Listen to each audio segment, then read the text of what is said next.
Welcome to AuddyHotties this week. We're doing our second interview today. It's with our neurotypical question mark friend, Mick. And Mick is my partner that we danced together that I talked about a couple episodes ago. So here we go.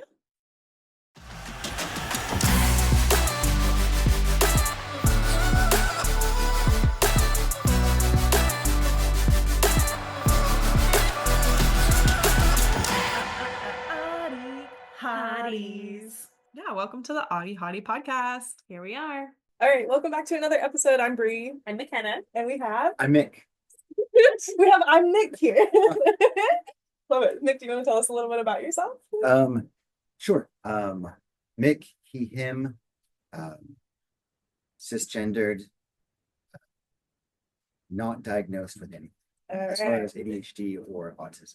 Okay, yeah, we don't have to go into other diagnoses if you don't want to, but cool. They can exist out there. So today we thought it'd be fun to bring Mick on because he isn't diagnosed with anything and make him do a couple of tests to see what that comes out as. Part of that reason is because a lot of times neurodiverse people are found out about because they're in proximity with other neurodiverse people, and you have proximity to quite a few neurodiverse people. Yes. Yeah. Anyone that you want to like call out in your life, partners? You. Yeah. check. Yeah, a lot of my friends, a lot of them are diagnosed as well. Yeah, the person that we met through Brooke, my roommate. Yes. She is also, so we've got a double connection there. Yeah. What about I know you got some kiddos. Any of your kiddos diagnosed with any None of them are diagnosed, but the more I learn about it, the more I'm like, okay, maybe we should go down that road for them so they can better understand the experience that they're going through, because some of them are having similar experiences to the ones that you guys talk about on the podcast, and I can see the parallels, but we're not really fully aware of what's going on there. Sure. Yeah, makes sense. Cool. So that's kind of who we are and what we're doing today. We're gonna start with our updates like usual first, though. I have a fun update. It's related to Mick too. So we're gonna have to build that stable.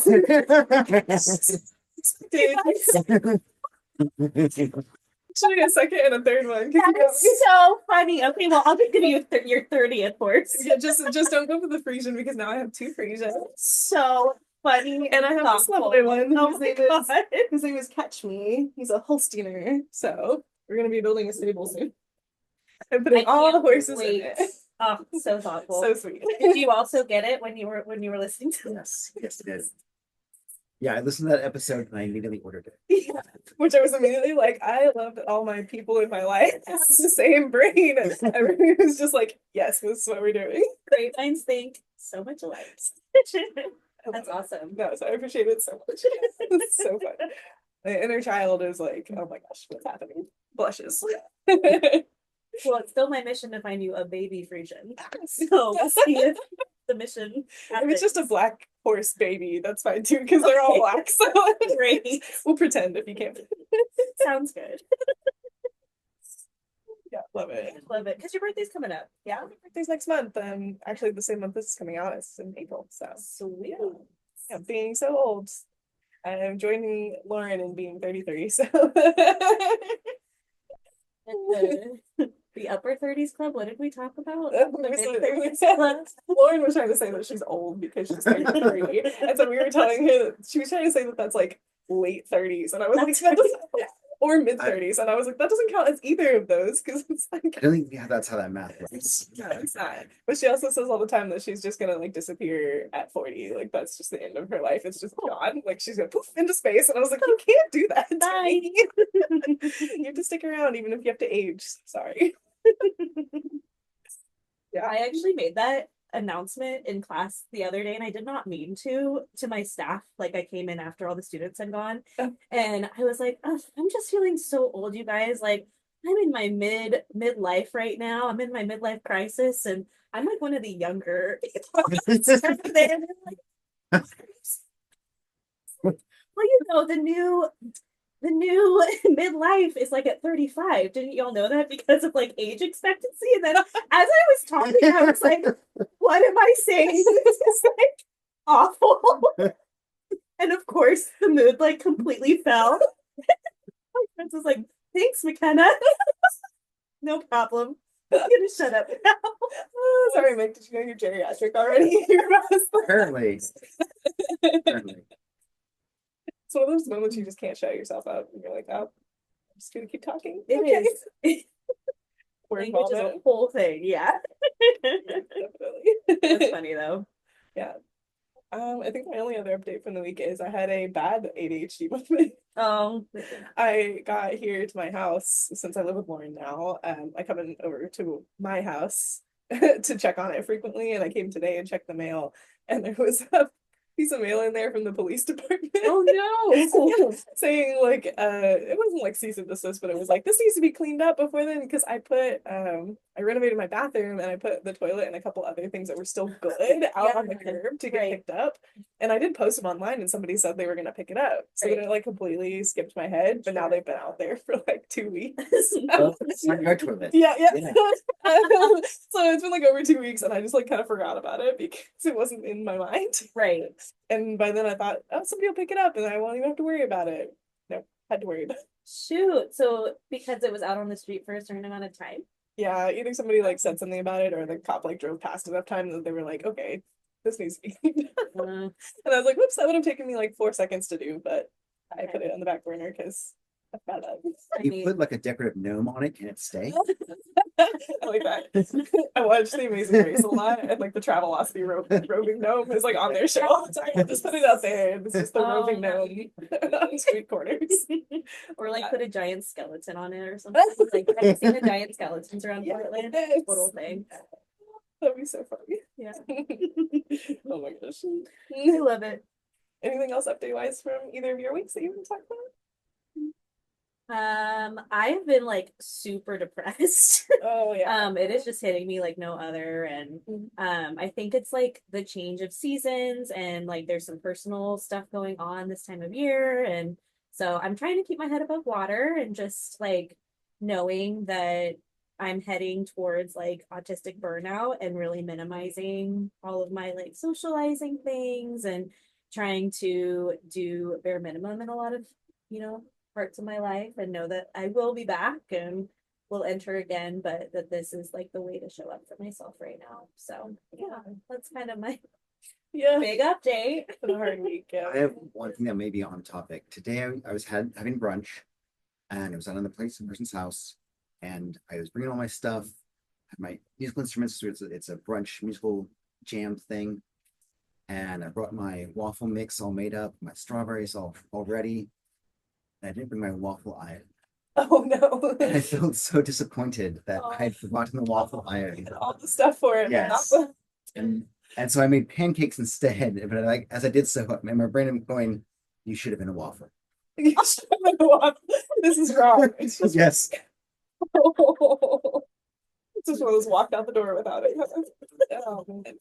So relatable though, like having 90% of your project executed and then like that final little thing, it's like, yeah, couldn't do it without it. Bummer. Yeah. Were the pancakes good? They were. Good. I mean, not as good if they had been waffles, but they were good. Excellent.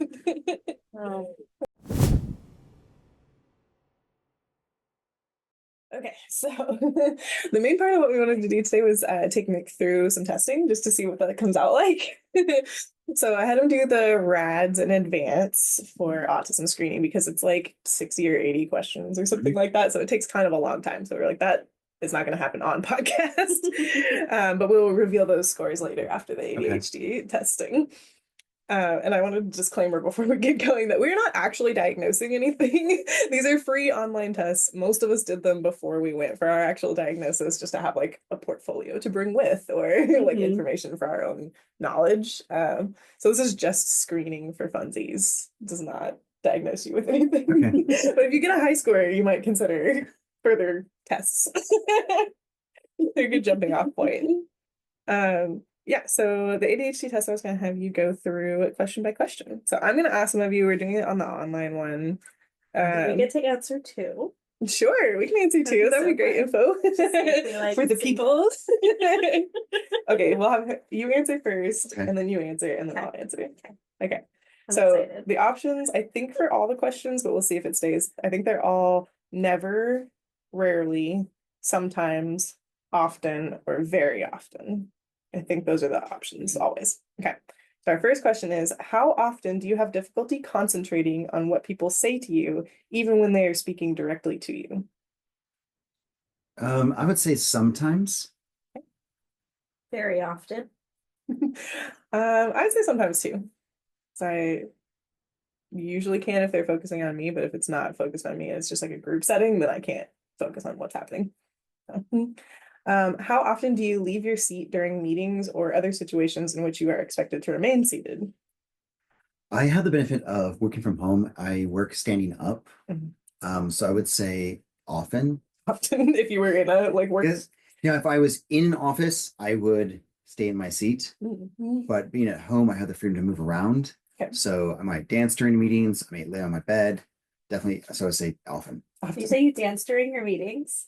Yes. I love that so much. Bring some joy to meetings that are How otherwise fun. I'm not on video. Usually Dance I'm during not on meetings? video. Yeah. He's not just on video back there like yeah. Not on video. I've asked if you were a dancer for work because then that would make sense. Not during the day. Love. He's joining us for our OnlyFans later. This is an ongoing joke that we have an OnlyFans, but this is not true. No, none of Not us true that I yet. know of have it. Not yet. Not yet. And so there's also a tricky part of you were also homeschooled like I was. That's cool. And you were homeschooled through what grade? I'm first through 6. For success, yeah. So you didn't have that like early pressure of like, oh, you have to stay in your seat Not and at you all. have to, yeah, behave in the way that school wants you to behave. And Yeah, it was very free range as far as movement. There was no restriction of movement. yeah. And you had a lot of siblings too, so were you guys Yes. all kind of under that same umbrella? Yes. So a lot of just running around playing in the backyard, a lot of freedom. Yeah. That's awesome. Once you got to public education, or what would that be called? Once you In public school. Yeah, once you went to public school, was that difficult to kind of conform to being in your seat or comply? In overall, I would say no. Mhm. I made the adjustment pretty well. Good. That's awesome. Yeah. All right, what about your answer for sitting still? I fall into that I can do that.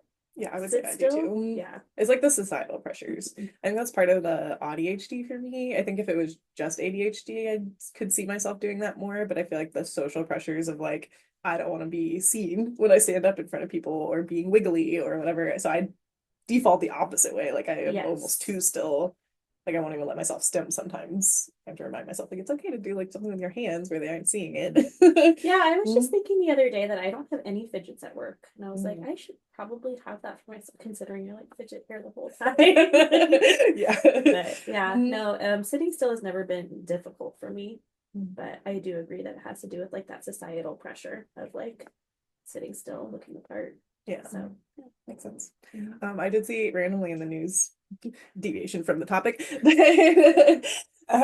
just recently that they are looking at whether AuddyHD is in fact a separate thing altogether I saw- instead of a combination. I saw the same thing on TikTok with that other podcast that just came out. There's like 2 sisters in Australia that are both ADHD. Yeah. And so their rhetoric is that ADHD is completely separate from autism and ADHD. And it's really interesting to listen. I haven't listened to their podcast yet because competition. I'm just kidding.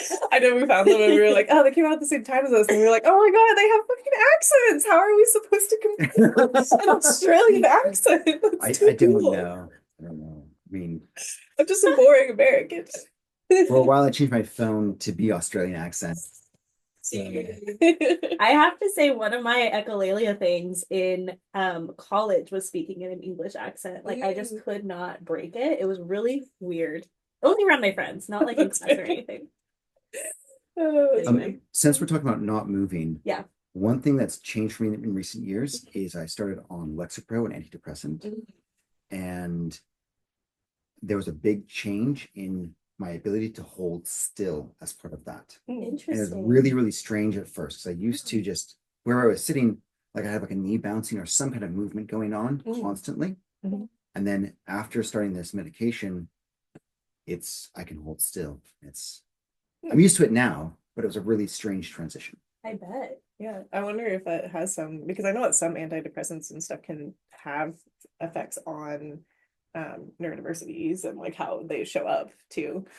So that'd be interesting to know. Haven't ever looked up Lexapro for that one, but that's cool. Our next question is, how often do you have difficulty unwinding or relaxing when you have time to yourself? Between often and very often. Let's go with very often because it's typical that if I have time to relax, I have a lot of choices. Mm. And then I have a lot of things that I have on my to-do list that I wish I was doing. And so it's difficult to let myself just have that time. Mhm. And I am working on it and I am getting better at it. Mm. I can definitely relate to that experience. And I think that I will sit down to relax and immediately go to a coping mechanism. Like I'll immediately start scrolling rather than thinking about what my body needs. So I'm also working on it, but Yeah, getting overwhelmed hard. by like trying to figure out what your body needs and then just being like, oh, this is easier. Just TikTok as a or default. Yeah. Yeah. So, and I don't think it makes me feel better. So No. I'm working with my therapist a lot on that, but Mhm. it's hard. It's hard to break the habit for sure. Yeah. When you're in a conversation, how often do you find yourself finishing the sentence of the people you're talking to before they can finish it? Out loud or inside my head? That's a great question. Because I'm been getting better with my manners. So But what you're telling me is that you have had a problem with this in the past. yes. Yes. Yeah, it's common.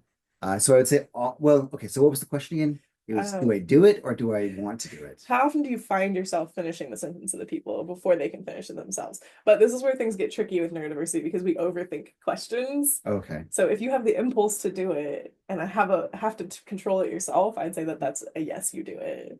Okay. Mm. Then that would be often. Often. Okay. Yeah. Yeah, that's one that I thought that I didn't have because I do it only in my head. And again, because I'm so anxious about like speaking in front of groups or doing that kind of thing, I would just hold it back and not do it. So I often said no, but I do. It's in here. It's in there. I do it when I'm unmasked, Mm. like if I'm around people that I'm comfortable with, but I like hold it in otherwise. So I also found myself doing it to try to fit in, like to try to make people feel like I am like associating with whatever they're saying. And then afterwards I'm usually like, why can't you just shut up? Don't say it. Don't interrupt then. Well, because then sometimes you're wrong. Like you're not always finishing the correct sentence. I've come across that a couple times. Yes. So awkward. I'm like, oh, so embarrassing. Yeah. never mind. I can't read your mind. Yeah. Oh, that's not what you're saying. Yeah. Please continue. Oh, yeah. No, I really did want to hear what you had to say. I wasn't trying to cut you off. So sorry. Yeah. Speaking of cutting things off, no. How often do you put things off until the last minute? Okay, so the options are, what's the one just before often? Sometimes, often, very often. It's between sometimes and often. Like I didn't practice for today's jam until last night, even though I've known about it for 2 weeks. Do you perform better under pressure? Like when you're getting close to a deadline that you're like, gosh, I gotta do it. I feel like I reprioritize things as the pressure changes on the different task list, the different option list. I would say often. It's probably more accurate than sometimes. And usually when this is for anybody's info, when you're taking a standardized test, it's kind of best to go off of the more extreme of the end, like if you're between two, because it probably reflects better because we all minimalize kind of what our symptoms are and that kind of thing. So usually it's better to opt for the later unless you're sure. Often. How often do you depend on others to keep your life in order and to attend to details? That's going to be rarely. Okay. It's very often. Very often. See, but I think mine is more trauma based that I can't. I was the oldest child. I definitely have oldest child syndrome where I like feel like I have to organize things and be the adult, and I've been the adult since I was a kid. So I almost rebound with the not asking for help or like letting anyone assist me with things like that. That makes a lot of sense. Oh, great job. You finished the quiz. That seems like it was really That short. was so short. was waiting for more. What does it feel like after answering some of those questions and like kind of reflecting on that? Like what would you think about yourself? Well, I know that I generally understand my friends who have either autism, ADHD, or some blend of the two, Mm-hmm. and I often feel more comfortable around neurodiverse people. Mm-hmm. So I know I would not be surprised if I'm somewhere on the spectrum Sure. of those things. Yeah. But Well, and it's funny because I mean that was what, 7 questions, 8 questions, and I mean we took, I don't know, like 7 tests, 8 tests between our 2 diagnostics. So it's like those are kind of the stereotypical things that people will look for, but they go so much deeper than that. And I feel like that connection that you feel with neurodivergent people speaks volumes. Like I can relate to that too, of just feeling like they're my people. Like they're a lot easier to understand. mm-hmm. We're on a different wavelength, and that if you Yeah. connect on that same wavelength, that makes sense. Yeah. Or maybe it's I feel more understood by them. That's what I was gonna ask you. If like it was kind of a reciprocal thing of you understand them and you also feel understood. Yes. That's great. Yes, yes. Oh. Have either of you heard of the this is so weird. I haven't like talked about this out loud, so I don't know how it's gonna come out, but telepathy and how like as humans, and I don't know if this is like really woo-woo or like alien-esque or like it's not science-based. I don't want to like say that, but that before we started speaking, we would communicate telepathically, and that is like the remnants of that is like neurodivergent communication. Isn't that weird? Weird. I just saw it on TikTok. I wish we did have telepathy still, Yeah. because that would be a lot easier. Yeah. Yes. Verbal communication is not fun. Yeah. Yeah. Why would it be easier? It would be easier because you could just think your thoughts and like let them sift through them, and vice versa. I mean, it would clear a lot of deception and a lot of masking Yep. and a lot of manipulation. Yeah.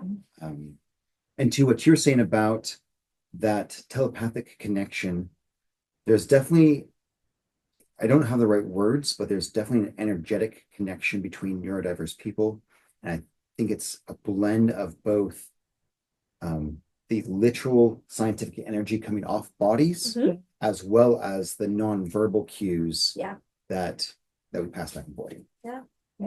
I would definitely agree with that. So we're back now that we got the scoring from Mick's test. Do you want to know what the answer is? Yes. Are you ready? Are you ready to rumble? I'm ready. Okay. So on this testing, there's only 6 of those questions that were actually diagnostic, and the rest of them were like filler questions to help them understand symptoms. So of the 6 questions, you had 5 in the diagnostic range for ADHD. Okay. Whoop, whoop, one of us. Yeah, what? Possibly. We're not diagnosing. Okay. So the ADHD likelihood is pretty high. Pretty high there. I would believe that. Yeah. And that is kind of what I would have expected too. Although I was kind of questioning on the autism end of things, just because you like have that component of ADHD too, where it's very like organized to combat the like disorganization. But anyway, so your RADS test score. I never have taken the RADS. You've never taken the RADS? No, and it's the one that like everyone talks about on social media. Yeah, okay, we're gonna have to have you take it. I don't remember exactly my score, but it was well within like the hundreds, like 130 or more, somewhere in there. Your score was 22. 22, which the normal numbers for neurotypical males are in the 20s. So you scored solidly in the neurotypical males on that one. No question on that at all. Because I think the diagnostic range, especially for truly like the cutoff point, is in the like 50s, 60s, and then people that are strongly are like in the high hundreds. I think Lauren said hers was like in the 150s. So really, yeah, off the charts. Off the charts, yeah. So I guess we're gonna have to make McKenna take it too eventually. I had no idea. It's my list. Yeah. Anyways, I will be putting the links for both of those tests on there in case there's anyone else who's curious about taking some screeners and just seeing where you're at. That's And you awesome. can check it out for yourself. Other things that I wanted to talk about now that we know there's potential for ADHD in there was kind of, we've talked about what our kind of suspicions were with you being surrounded by other people that were neurodiverse, that kind of thing.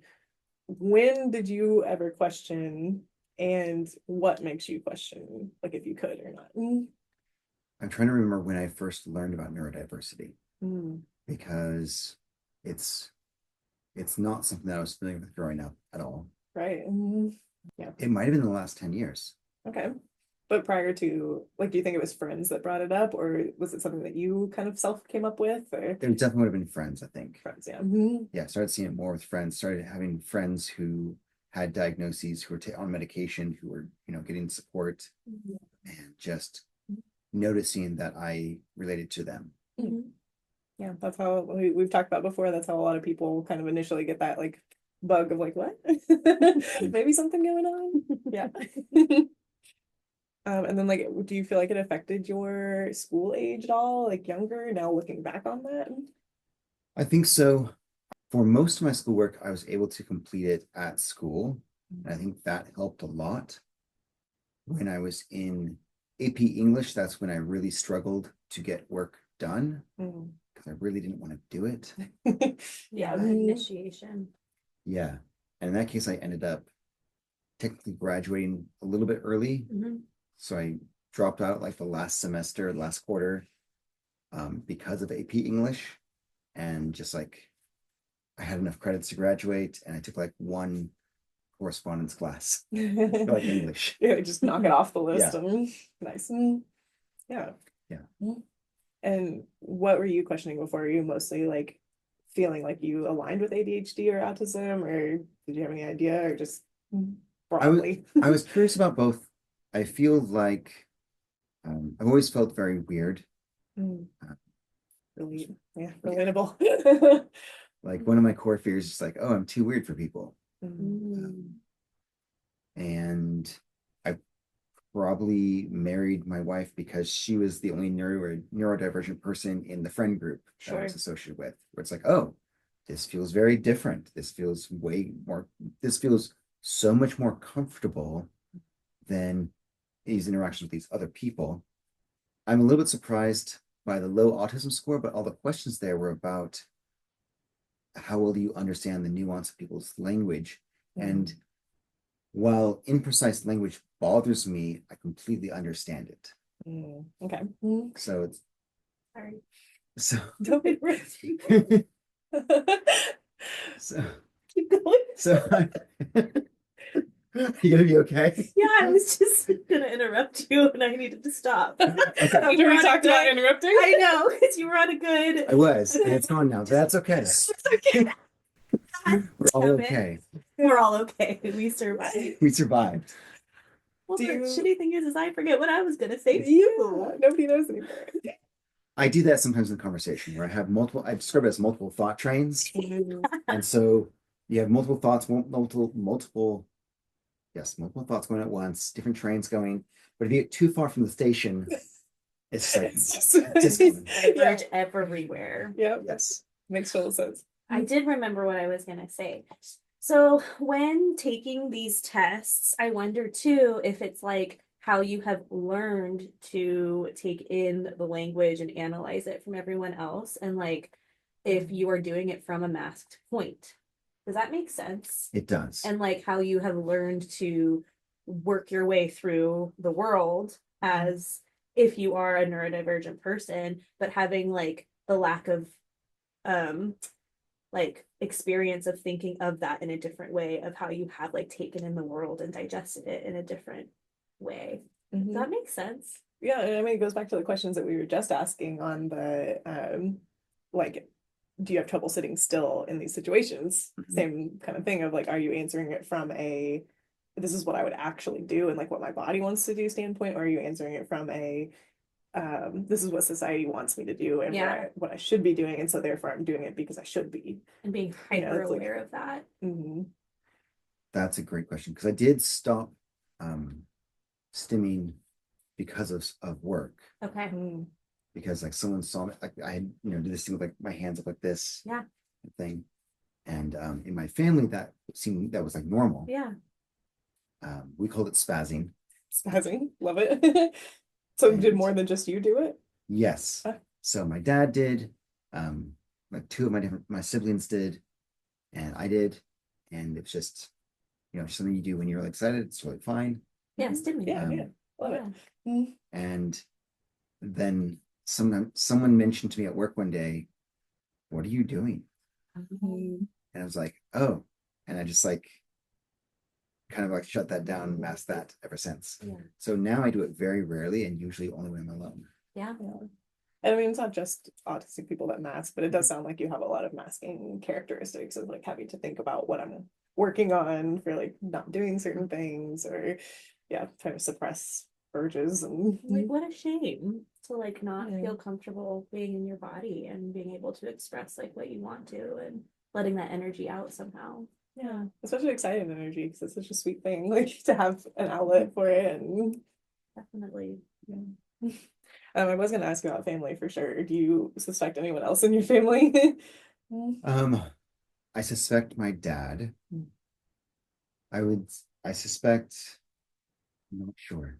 I'm not sure which one. Yes. So yes, I mean maybe. Yeah. But is there anything like big from your dad's that you've really noticed, or was it just a cluster of things that you're like, you seem like you have a lot of potential things? It was a cluster of things. I feel it was like he just, he came off as very charismatic, but he would like jump ideas a lot.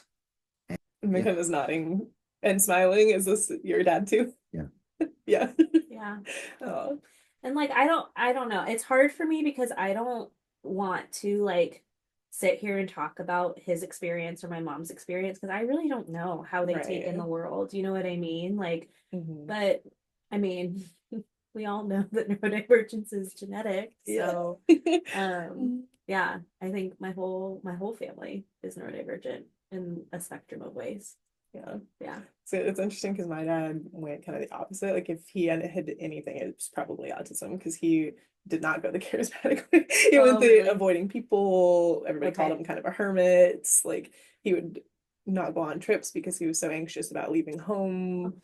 He would drive like the longest possible way to work to avoid the highway so he didn't have to drive around other people. And just like solidly obsessed with video games. Like that's video games all the time, musical instruments, computers, but he was like very, very strongly into his individual things and had a hard time like switching tasks between those things. Yeah. So like if me and my brother wanted to be involved with him, we had to get involved with whatever interest he was working on. Like if he was working on cars or on the computers, but we had to kind of like engage ourselves in the activity he was doing. So yeah. Super interesting. What did your dad do for work? He was primarily a salesman. Yeah, charisma really kicked in. Yeah. And he was like rarely like wasn't like behind a desk. He was like always moving. He was always moving, like on the road, visiting people, seeing people in person. Oh, and then I was going to talk about with your career. You're also surrounded with a lot of neurodiverse people. You want to talk about what you do for work? Sure. I do software development and database administration. And as everybody knows already, Lauren is also a software engineer, and we also have other partners that are I feel like I feel like Lauren and I have a lot in common. Not just the horses, not just the plan to get me the same horse. We didn't coordinate or anything like that. We just, I mean, my reaction was, "Oh my God, that's a great idea! I should do that right now, or I'll forget." Yeah. And I could see Lauren doing the exact same thing. Like, oh my God, that's a great idea. I should do it right now. Yeah. So what originally interested you to your work? Like, do you feel like it was a part of the skills that you may have that are also part of potentially ADHD? It came from video games. So as you were talking about your dad, a couple of things resonated for me as well, like some similarities that you mentioned. Where I was a little bit, I wasn't as emotionally close with people outside my family through my teenage years. It's something that I've learned more over time, how to do that. I always described that to being homeschooled and just having that basis of comfort with my family. But I would often escape into online worlds So I got into playing online worlds with other people, got into running my own, and that gave me the skill set to get my first job in technology. And then I just kind of followed my skill set and marketability from there. Yeah, super cool. That's really interesting that you say like you kind of escaped into that, and then that kind of also led you to probably more friendships and more relationships and different types of relationship there too. Yeah. What were your favorite video games? Well, I think there was a comment that I was geriatric, so keep that in mind. I didn't say that. You I said you just were calling your said- coworkers that I basically. said middle age, that I was middle aged at age 32. That's all I said. All in play, all in play. Obviously, none All of us scary are mother more. slightly old. So, I mean, so going back to like high school, we're talking about Unreal Tournament and like Warcraft 2 and StarCraft. So like those real-time strategy games. Now I like more tactical shooter games.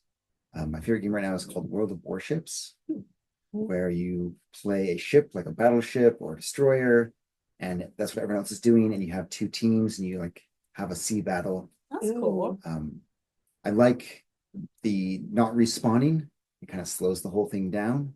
So it's like it's like a shooter, but it's because you don't respawn, because you're slow moving ships, it's less intense than something like Unreal Tournament or Halo or something like that. Does that get overwhelming for you when it's super fast like that, or do you just find that you enjoy that pace more? I definitely enjoy the pace more.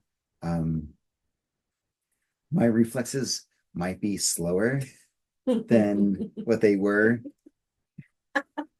back when I wasn't geriatric. Or maybe the Lexapro's slowing me down. I don't know. Let's call it that. Let's call it Okay. that. Yeah. Maybe it's because I'm,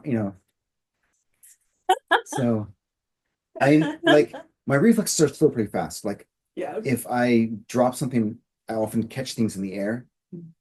But as far as like, doing shooters, I don't enjoy those as much anymore because I don't like getting killed constantly That's by fair feeling. by Yeah. teenagers who play them constantly. Yes. I mean, and then maybe that's the other thing is I You don't can have the win against time. Yeah. teenagers. Yeah. I don't have the time to invest to develop those synaptic connections for them to be short distance. Right. So this game is like it's definitely more casual, but having that same vibe of combat and shooting and stuff like that. And I also like games that end. Some of my Not friends, just never ending. yeah, some of my friends really enjoy the grind part of a game, where like just make a game where it's all about the grind, and I kind of hate that part. Yeah. There was a question on one of the things about doing boring tasks. Those are very difficult for me. Like repetitive. Yes, boring. yes. So repetitive, boring tasks, I delegate off my plate as fast as possible because I have wonderful employees who are happy doing, or at least they present they're happy doing repetitive, boring tasks. And so as soon as there's something that's repetitive and boring, I can usually give that off to someone else. Nice. And just stick with the more challenging, more interesting things. Yeah. Well, that's a nice part of getting into like a management type role because you really can prioritize yourself more and like what works best for you or what you're really good at, that kind of thing. Yeah. Cool. I know nothing about video games. Yeah. So I don't have any follow-up questions, but thank you for sharing. I only played very low tech games. I mean, they were all low tech games when I was a kid, but we didn't have an internet connection, so everything we played was LAN, like we had 3 computers. And we'd sit like 2 people were in one room and one person was in another room. We played like Delta Force all together, or Need for Speed, or my dad really liked this dragon game. Can't remember what it was called. But yeah, they were all like really low tech without like that other people component so much as just like within my family. Yeah, it's really cool to learn that gaming has such grand communities of people that you interact with and play with. I never knew that about gaming in general. Like I knew that about board games because you get together with your friends or your group or whatever, like a club, but it hit me really hard that like, oh, this is like a community that people rely on. And love being a part of. It's cool. So actually, it's McKenna that's geriatric because she doesn't know about video games. No, I'm just kidding. I'm geriatric in more ways than one. Let's be honest. Midlife crisis. Here I The game I play most often is chess. Oh, chess. So Yeah, it's a great game. I have to limit myself to one game per day. Yeah. I actually, one of my partners, not Brie, another partner, like helps me monitor my chess usage, and there are punishments if I play more than one game of chess. Why? I love that. Because I was playing too much chess. How can you play too much chess? Well, We say this is a special Hyperfixation? hyperfixation. I was just gonna say. well, Safe space. Play as much chess as you I want. don't know if it's hyperfixation, but I really enjoy the mental stimulation that comes from playing chess against another person because I play online, so I'm playing with people across the world. So I get into a game. The first thing I do is I check their flag. I see what country they're from. It's like Italy, from India, or France, or from South Korea, or all over the place. Super cool. Yes. Just a little too much dopamine for that, and it's just really enjoyable. And I could just sit there and play all day long, probably. Yeah. But it's also a lot of time. Yes. One of those things we don't really have as adults. Yeah. Well, especially elaborate. Like when you play chess elaborately, I feel like I definitely do not have the skills to like draw out a chess game. I'm very much like, oh, well, put that there. There's not a lot of strategy. But yeah, once you got into like the thick of it, you definitely could. Have you ever played? I just was watching a kid a couple weekends ago, and he had a chess game that had probably like 20 additional pieces that you exchanged. Do you know what I'm talking about? No. It's really cool. So it had like 15 additional pieces to the traditional set, and you could only sub out a certain amount of pieces, and then those pieces did different moves and had different like properties. And I don't know, we played like a couple rounds, and it was very fun to like do that after playing like traditional chess. So I'll try and find it and let you know what it is. Yeah. Yeah, the games I enjoy most are the ones where I can remember the rules. Yeah. Yeah. So Same. if I'm struggling to remember the rules because there's so many rules while I'm playing, then it's definitely less enjoyable for me.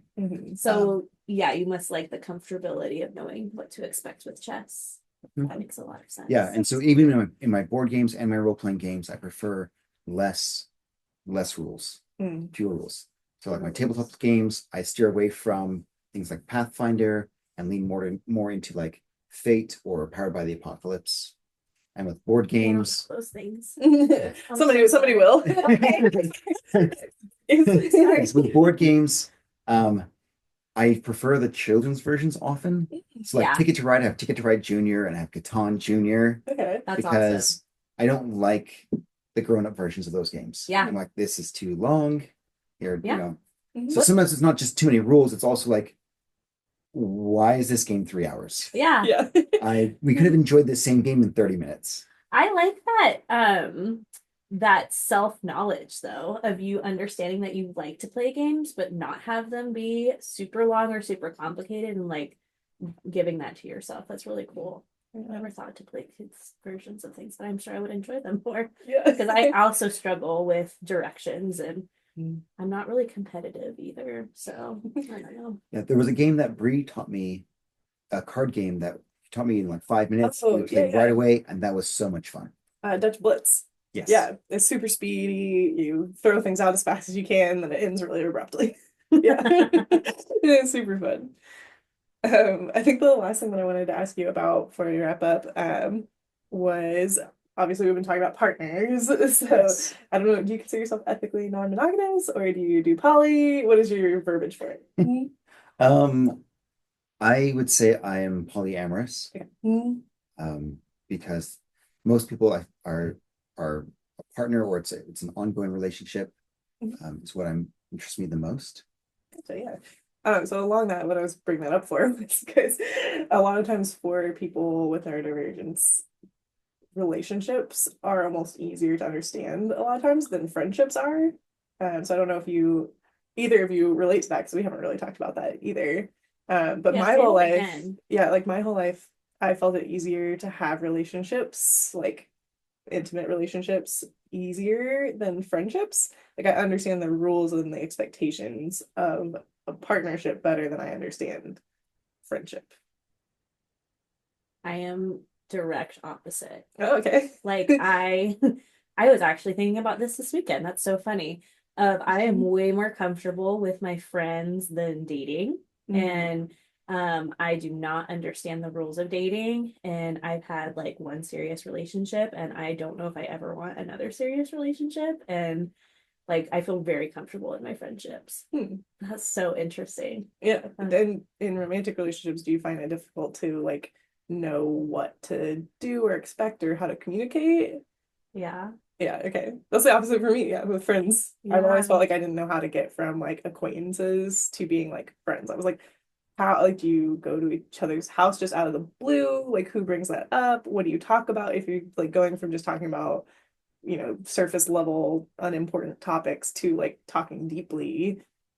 I never could get that. So I have a lot of acquaintances and not a lot of like close friends. Yeah. Mm. I wonder if that's because there has been like such a push for romantic relationships in societal Mm. expectations and like in media. And I know we've talked about that before, but do you think that like why do you think that you have been able to like pick up better on the romantic than like the platonic? That's so interesting. I love this. I think for me, it's the expectations are clear, I think, Okay. in a romantic relationship because Yeah. it's just very like, okay, well, obviously we're gonna talk about deep things. And obviously like everything's kind of on the table, like Yeah. communication is there, all that. And for friendships, it's not. It's like you don't know if someone wants to be your friend all the way or not. Or like, does this person have too many friends and I'm taking up too much time? Or like, So I don't know. interesting. Yeah, so I do best with like friends that are very clear on they're like, no, I want to like let's do it. Yeah. Let's go. Like very clearly. Yeah. Like We'll talk about deep That things. makes a lot of sense. yeah. For me, my best friends were my siblings for a lot of years, Yeah. and where I started getting more intimate emotionally with people was in a romantic context, Mm. and I put in more work in the last several years to be more emotionally intimate with my platonic connections as well. Mm. But what you said makes a lot of sense where in a relationship, like for you and I, we've had a lot of conversations about what we desire Mhm. our relationship to look like. And so it's like we know It's super clear. It's super Yeah, clear. like, this It's is like, where we are. yes, I know what our relationship is because we've talked about it.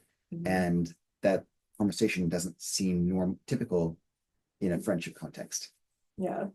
I wish it was. Like it would be really nice if we were all just very like, hey, what kind of friends are we gonna be? Are we gonna be like besties and we're together all the time? Or are we like talk to me once a month? Like just tell me up front, I don't care.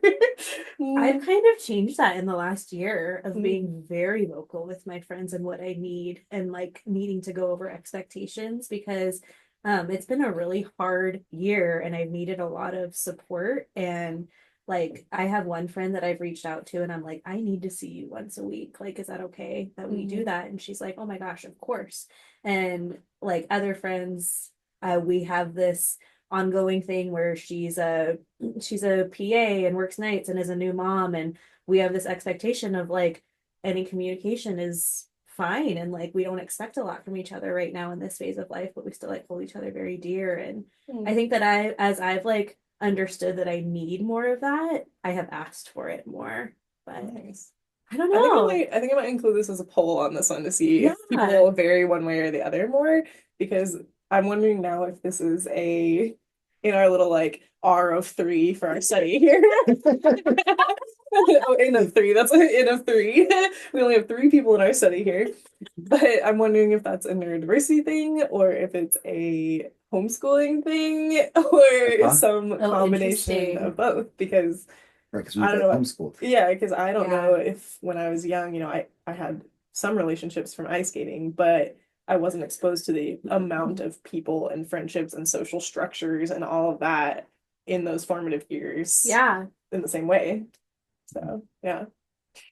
Hmm. this is such a great conversation I just have to say and like yeah I do a lot of teaching about social boundaries in my job right now. So it's also just like great reflection to hear like, oh yeah, like people do struggle with figuring out like, are we friends? Are we acquaintances? What is all of that?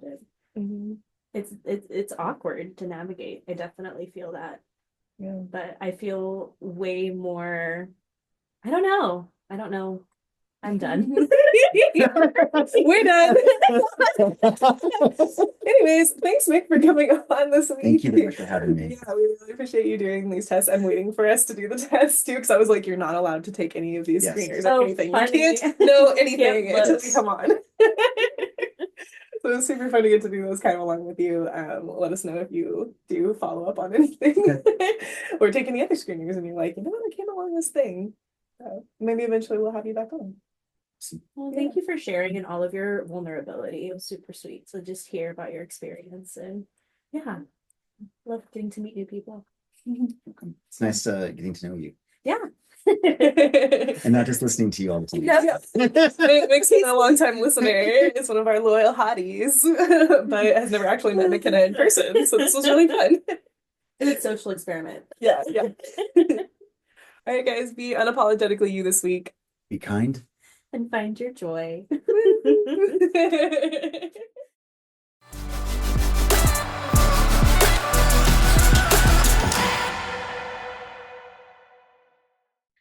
Thanks for joining us this week. You can find us on Spotify, YouTube, and Apple Music. Please like, subscribe, and leave us a review. We could use some of those. If you want to get pictures that go along with our episodes and follow along, join us on Instagram and TikTok. Thanks, hotties. Bloopity bloop bloop. Bloopers! Let's see. This one, I don't know. I think this is just a control question to make sure you're paying attention. But what gender do you identify as? What are the options? Male, female, and non-binary. That's all you. Well, it's valid on tests. You never know. Sometimes they only give you a very limited. Of those options, I most strongly identify with male. All right, guys, be unapologetically you this week. I mean, next. We got Okay. Uno más. Uno más. We did. Dun, dun, dun, dun, dun, dun.